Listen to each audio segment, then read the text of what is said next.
Channel of Vadodara. છોટાઉદેપુરની general હોસ્પિટલમાં ઓપીડીમાં ડોક્ટરોની અનુપસ્થિતિને કારણે દર્દીઓની લાંબી કતારો જામી હતી। છોટાઉદેપુર નગરમાં જિલ્લાની સૌથી મોટી જનરલ હોસ્પિટલ આવેલી છે।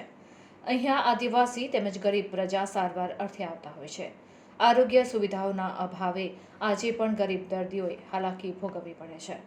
હોસ્પિટલમાં નિષ્ણાત તબીબના અભાવે યોગ્ય સારવાર નહીં મળતા ગરીબ આદિવાસી દર્દીઓએ નાણાં ખર્ચીને ખાનગી હોસ્પિટલોનો સહારો લેવો પડે છે। છતાંય પ્રજાને સરકારી દવાખાને સારવાર અર્થે આવે ત્યારે કલાકો સુધી લાઇનમાં ઊભું રહેવું પડે અને ત્યારબાદ સારવાર મળે છે। આવું જ એક દ્રશ્ય છોટાઉદેપુરની જનરલ હોસ્પિટલમાં જોવા મળ્યું, જ્યાં ડોક્ટરોની ઓપીડીની ચેમ્બરમાં ખુરશીઓ તો છે, દર્દીઓ પણ છે, પરંતુ ડોક્ટરો નથી, જેને કારણે દર્દીઓના ટોળા જામ્યા હતા। હાલમાં શરદી, ખાંસી, તાવના દર્દીઓ વધી રહ્યા છે, ત્યારે ગરીબ દર્દીઓ છોટાઉદેપુરની હોસ્પિટલમાં આવી રહ્યા છે। તેઓને ડોક્ટરોની ગેરહાજરીને કારણે સારવાર કલાકો સુધી નહીં મળતા દર્દીઓને મુશ્કેલી ઓર વધતી જઈ રહી છે।